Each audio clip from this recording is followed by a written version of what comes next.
This is how we explained an increase of scrap production within 2 minutes.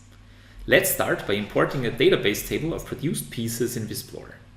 Each piece has quality information, like these scrap categories, and hundreds of process parameters, like these temperatures.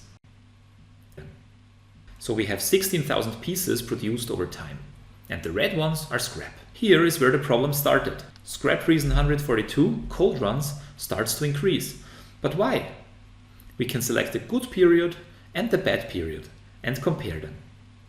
And now this ranked list here automatically tells which process parameters have changed.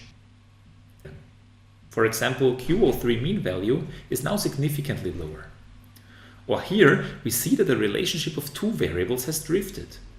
Higher values of the temperature on the y-axis, at the same time lower values on the x-axis.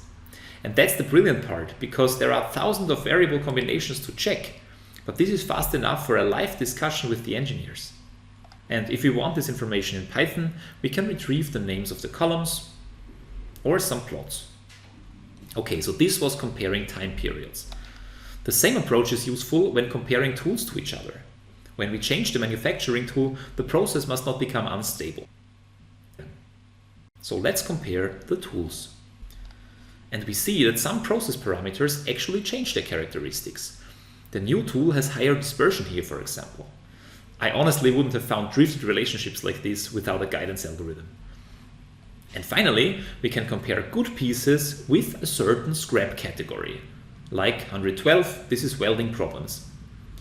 And again, we see parameter combinations where the scrap forms certain clusters, like these high temperatures here. This is super valuable for the engineers and also very transparent, because they can check this directly against their domain knowledge. And by the way, if you want to chat how this might help you as well, feel free to send me a DM. Thank you for watching this video.